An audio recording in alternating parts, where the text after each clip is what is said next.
नमस्कार दोस्तों, एक बार फिर से स्वागत करते हैं आप सभी का हमारे YouTube channel Sunday study point पे। तो दोस्तों, आज का हमारा टॉपिक है एंटीजेनेंट पेपर वन से क्वेश्चन लेकर आपके लिए शिक्षण अभिवृत्ति या टीचिंग एप्टीट्यूड। तो दोस्तों, वीडियो को अंत तक देखते रहिएगा, शेयर कर दीजिएगा अपने दोस्तों के साथ, और चैनल पर नए हैं और चैनल को अभी तक सब्सक्राइब नहीं किया तो जल्दी से कर लीजिएगा। साथ में बेल आइकन को प्रेस कर लीजिए, जब भी हमारी अगली वीडियोज अपलोड होंगी उनकी सूचना आपको समय पर मिलती रहे। जैसे कि हमारी 2 वीडियोज डेली अपलोड होती हैं, एक सुबह 8 बजे और एक शाम को 9 बजे। तो दोस्तों, इन्हें देखना ना मत भूलिएगा, ये आपकी परीक्षाओं तक यूं ही चलती रहेंगी, आपकी प्रतिदिन 2 वीडियो, 2 से 3 वीडियो। तो चलिए आज के हमारे पहले प्रश्न चलते हैं दोस्तों। आज का हमारा पहला प्रश्न है, असाइनमेंट का उद्देश्य है वैज्ञानिक तथ्यों की खोज करना तथा उनसे सिद्धांतों की व्युत्पत्ति करना, वैज्ञानिक विधि का प्रशिक्षण प्रदान करना, वैज्ञानिक अभिवृत्ति का विकास करना। ये प्रयुक्त में सभी। तो सही आंसर क्या होगा, सब आंसर दें। असाइनमेंट का उद्देश्य है, क्या है ये, हमें असाइनमेंट का उद्देश्य बताना है, क्या होता है। ये उपयुक्त में सभी होते हैं। ऑप्शन नंबर डी हमारा सही आंसर हो जाएगा, क्योंकि वैज्ञानिक तथ्यों की खोज करना तथा उनसे सिद्धांतों की व्युत्पत्ति करना, वैज्ञानिक विधि का प्रशिक्षण प्रदान करना या वैज्ञानिक अभिवृत्ति का विकास करना, तीनों ये हमारे सही हो जाएंगे। यदि एक छात्र का होम असाइनमेंट संतोषप्रद नहीं है तो शिक्षक को क्या करना चाहिए। उक्त छात्र को स्कूल असाइनमेंट से वंचित, उक्त छात्र का विद्यालय से बहिष्कार, उक्त छात्र को हम होम असाइनमेंट पुनः करने की सलाह, उक्त छात्र को अनुत्तीर्ण। तो सही आंसर क्या होगा, सब आंसर दें। यदि एक छात्र का होम असाइनमेंट लाभप्रद नहीं है तो उस शिक्षक को क्या करना चाहिए, हमें सब आंसर दें। उक्त छात्र को स्कूल असाइनमेंट से वंचित, ऑप्शन नंबर ए हमारा सही आंसर हो जाएगा। उस छात्र को स्कूल असाइनमेंट से वंचित कर देना चाहिए। चलिए अगले प्रश्न चलते हैं। एक उत्तम असाइनमेंट की कसौटी है, क्या है ये। असाइनमेंट बालक को दिए गए प्रकरण से संबंधित हो, असाइनमेंट परिस्थिति के अनुकूल परिवर्तित हो सकता हो, असाइनमेंट संक्षिप्त एवं उद्देश्यपूर्ण हो, या प्रयुक्त में सभी। तो राइट आंसर हमारा क्या होगा, एक उत्तम असाइनमेंट की कसौटी क्या है, ये उपरोक्त में सभी है हमारे। असाइनमेंट बालक को दिए गए प्रकरण से संबंधित हो, असाइनमेंट परिस्थिति के अनुकूल परिवर्तित हो सकता है, या असाइनमेंट संक्षिप्त एवं उद्देश्यपूर्ण हो, ये तीनों ही कथन हमारे सही हो जाएंगे। एक असाइनमेंट की योजना निर्माण का चरण नहीं है। असाइनमेंट के लिए पूर्व तैयारी, उक्त यूनिट से मूल्यांकन करना, यूनिट के शिक्षण के समय ध्यान में आने वाली समस्याओं का चयन, या पूर्व छात्रों के द्वारा पूरे किए गए असाइनमेंट को वितरित करना। तो राइट आंसर हमारा क्या होगा, एक असाइनमेंट की योजना का निर्माण का चरण नहीं है। क्या चरण नहीं है बताना हमें। ये ऑप्शन नंबर डी हमारा सही हो जाएगा, पूर्व छात्रों के द्वारा पूरे किए गए असाइनमेंट को वितरित करना एक असाइनमेंट की योजना का निर्माण चरण नहीं है हमारा। चलिए अगले प्रश्न चलते हैं हम। असाइनमेंट तैयार करते समय शिक्षक को निम्नलिखित योजना बनानी चाहिए। असाइनमेंट वितरण में छात्र की आयु, बुद्धि, कक्षा, सत्र आदि का ध्यान रखना चाहिए, या असाइनमेंट के लिए उद्देश्यों का चयन करना चाहिए, या समस्त पाठ्यक्रम 2 स्तर के प्रारंभ में ही असाइनमेंट खंडों में तोड़ देना चाहिए, या प्रयुक्त में सभी। तो राइट आंसर हमारा क्या हो जाएगा दोस्तों, जल्दी से आंसर दें। इसमें सही आंसर हमारा ऑप्शन नंबर डी हो जाए, उपयुक्त में सभी करने चाहिए हमें। ये असाइनमेंट तैयार करते समय शिक्षक को निम्नलिखित योजना बना लेनी चाहिए हमें। चलिए अगले प्रश्न चलते हैं हम। असाइनमेंट देते समय प्राय शिक्षक संदर्भ पुस्तकों की सूची भी बताते हैं, तो इनमें से आपके अनुसार एक उत्तम शिक्षक होगा, यानी कि एक उत्तम शिक्षक कौन सा होगा, हमें ये बताना है। जो असाइनमेंट के साथ साथ अपना रोब जमाने के लिए उपलब्ध पुस्तकों की सूची देता है, या जो असाइनमेंट के साथ साथ संदर्भ ग्रंथ सूची की अधिकांश पुस्तकों से व्यक्तिगत परिचित है, या जो असाइनमेंट देता है संदर्भ ग्रंथ बताता है, या में से कोई नहीं, जिसमें सही आंसर हमारा ऑप्शन नंबर बी हो जाएगा। देखिए, जो असाइनमेंट के साथ साथ संदर्भ ग्रंथ सूची की अधिकांश पुस्तकों से व्यक्तिगत परिचित भी करा देता है, तो हमें एक अच्छा शिक्षक लगता है। चलिए अगले प्रश्न चलते हैं हम। असाइनमेंट विधि का केंद्रीय गुण है, ये क्या गुण है कि छात्र प्रयोगशाला में स्वयं करके सीखते हैं, यह शिक्षक को अत्यधिक मूल्यांकन भारत से बचाती है, या यह विधि मितव्ययी है, या छात्र अध्याय की अध्यता बना लेते हैं। ये अर्ध व्यवसाय की आदत बना लेते हैं दोस्तों। ये असाइनमेंट विधि का केंद्रीय गुण कौन सा है हमारा? ऑप्शन नंबर ए हमारा सही हो जाएगा। छात्र प्रयोगशाला में स्वयं करके सीखते हैं, इसे असाइनमेंट विधि का केंद्रीय गुण कहते हैं इसे। चलिए अगले प्रश्न चलते हैं हम। असाइनमेंट विधि का एक प्रमुख दोष है, ये क्या दोष है? कि पाठ्य पुस्तकों की अनुपयुक्तता होती है, यह उपयुक्त पुस्तकालय की आवश्यकता होती है, यह उपयुक्त प्रयोगशाला की आवश्यकता होती है, यह उपयुक्त में सभी। असाइनमेंट विधि का एक प्रमुख दोष है, गुण पूछा गया नहीं कि दोष पूछा गया है इसका। ऑप्शन नंबर सी हमारा सही आंसर हो जाएगा कि उपयुक्त प्रयोगशाला की आवश्यकता होती है हमें, बिल्कुल सही बात है। असाइनमेंट विधि अपेक्षाकृत उपयुक्त है किसके लिए? हाई स्कूल एवं इंटरमीडिएट के छात्रों के लिए, विश्वविद्यालयों में उच्च शिक्षा के छात्रों के लिए, उपयुक्त में सभी जगह।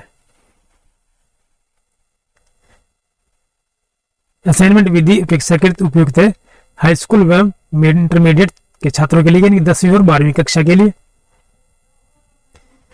प्रोजेक्ट विधि का आधारीय दर्शन है व्यक्तिवाद, आदर्शवाद, प्रयोजवाद या प्रगतिवाद? ये प्रयोगवाद होगा यहां पर। प्रोजेक्ट विधि का आधारीय दर्शन क्या है? ये प्रयोगवाद ही है। ऑप्शन नंबर सी हमारा सही आंसर रहेगा। प्रोजेक्ट विधि में क्या कार्य नहीं किया जाता है? बालक के अनुरूप तकनीकियों पर विचार, बालक के अनुसार पाठ्य सामग्री पर विचार, बालक के अनुसार पाठ्यक्रम पर विचार, उपयुक्त में सभी पर विचार।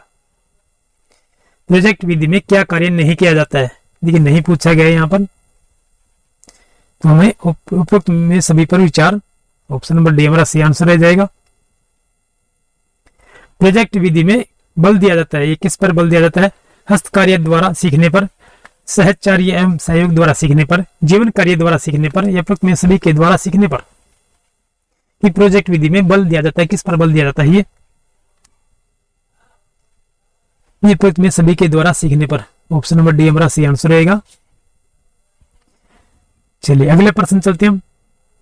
जीवन कार्य द्वारा सीखना, देखिए जीवन कार्य द्वारा सीखना से तात्पर्य क्या है? बालक स्वयं अपने जीवन के द्वारा सीखता है, क्योंकि जीवन छोटे छोटे प्रोजेक्टों का संकलन है। बालक को जीवन उपयोगी कार्यों का प्रशिक्षण प्रदान किया जाता है।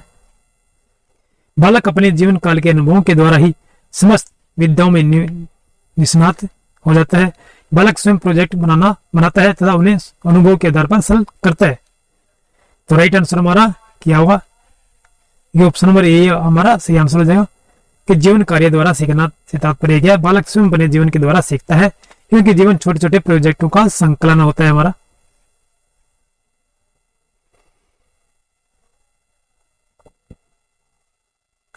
प्रोजेक्ट विधि में अनेक विषयों के ज्ञान पर निर्भर रहना पड़ता है। इस विधि के उक्त गुण को कहते हैं समवायता का गुण, अमूर्त चिंतन का गुण, परस्पर निर्भरता का गुण या समझता का गुण। तो सही आंसर हमारा क्या होगा? प्रोजेक्ट विधि में अनेक विषयों के ज्ञान पर निर्भर रहना पड़ता है, तो इस विधि के उक्त गुण को क्या कहते हैं? ये समवायता का गुण कहते हैं। इसे ऑप्शन नंबर ए हमारा सही आंसर रहेगा। प्रोजेक्ट विधि के चरण है, ये परिस्थिति का निर्माण करना, योजना बनाना, मूल्यांकन करना, रिकॉर्ड तैयार करना, या क्रियान्वित करना। इन चरणों में क्रमबद्धता में बताने कि सबसे पहले क्या होगा, उसके बाद क्या होगा, उसके बाद क्या होगा, उसके बाद क्या होगा।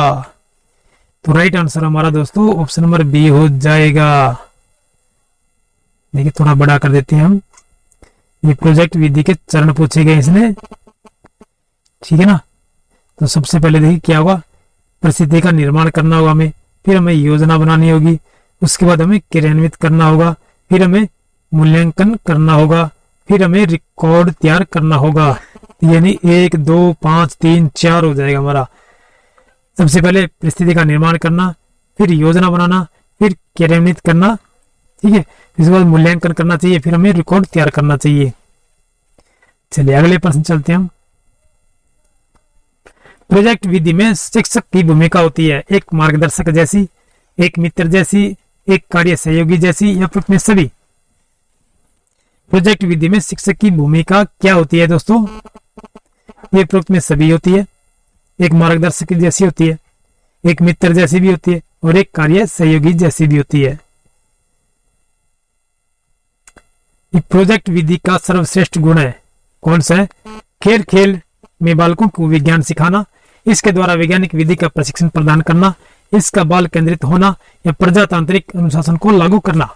तो राइट आंसर हमारा क्या हो जाएगा कि प्रोजेक्ट विधि का सर्वश्रेष्ठ गुण है। ये कौन सा गुण है सर्वश्रेष्ठ?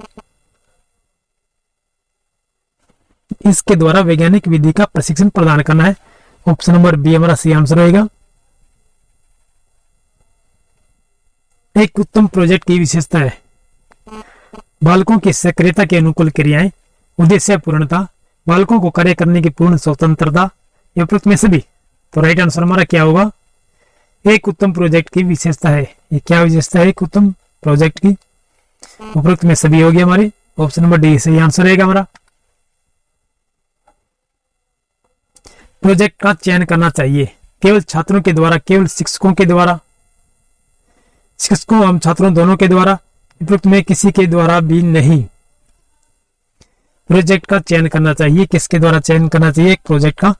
इस शिक्षकों एवं छात्रों दोनों के द्वारा करना चाहिए, तभी एक प्रोजेक्ट सही रहेगा। प्रोजेक्ट विधि द्वारा अधिगम के निम्नलिखित सिद्धांत की प्राप्ति पूर्ति होती है। अभ्यास का सिद्धांत, तत्परता का सिद्धांत, प्रभाव का सिद्धांत, या उपरोक्त तीनों ही सिद्धांत। प्रोजेक्ट विधि द्वारा अधिगम के निम्नलिखित सिद्धांत की प्राप्ति या पूर्ति होती है, किसके द्वारा होती है? ये उपरोक्त तीनों ही सिद्धांत हैं। ये अभ्यास का नियम भी है, अभ्यास का सिद्धांत, या तत्परता का सिद्धांत, या प्रभाव का सिद्धांत।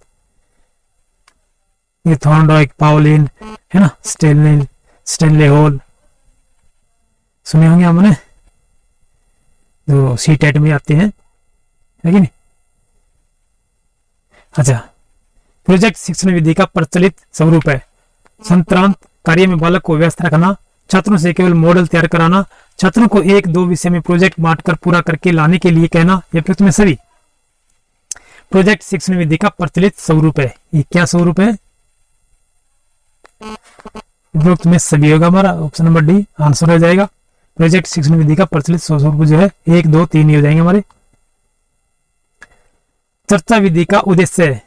चर्चा विधि का क्या उद्देश्य है? छात्रों में स्वयं पढ़ने समझने की संभावना का विकास करना, छात्रों में आत्मविश्वास पैदा करना, छात्रों को शिक्षक के साथ मधुर संबंध बनाने के लिए प्रोत्साहित करना, उपरोक्त में से कोई नहीं। जो चर्चा विधि का उद्देश्य है, क्या उद्देश्य है चर्चा विधि का? ये छात्रों में स्वयं पढ़ने समझने की भावना का विकास करना होता है चर्चा विधि का उद्देश्य।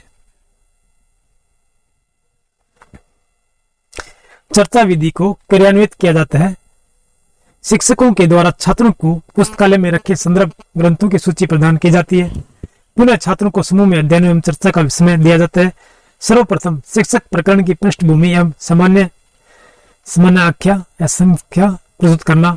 इसके बाद शिक्षक चर्चा प्रारंभ करते हैं। अतः उपरोक्त में सभी पद इसी विधि के हैं। इसके बाद शिक्षक चर्चा प्रारंभ करते हैं। अतः उपरोक्त में सभी पद इसी विधि के हैं। ऑप्शन नंबर डी हमारा सही आंसर हो जाएगा दोस्तों। चलिए अगले प्रश्न चलते हैं हम।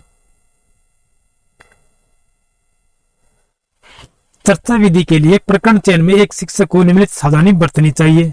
चर्चा को वाद विवाद में न बदला जाए। छात्रों को पाठ्य पुस्तकों से परे सभी संदर्भों को पढ़ने की सलाह देनी चाहिए। प्रकरण न तो अधिक सरल हो और न ही अधिक कठिन हो। यह उपरोक्त में सभी। चर्चा विधि के लिए प्रकरण चयन में एक शिक्षक को निम्नलिखित सावधानी बरतनी चाहिए। क्या क्या? ऑप्शन नंबर डी हमारा सही आंसर हो जाएगा। ये सभी 1, 2 और 3 तीनों ही हमारे सही हो जाएंगे। तो दोस्तों ये हमारी छोटी सी वीडियो थी। वीडियो पसंद आई तो वीडियो को लाइक कर दीजिए। चैनल पर नए हैं चैनल को सब्सक्राइब कर लीजिएगा। फिर मिलते हैं नेक्स्ट वीडियो में। तब तक के लिए जय हिंद।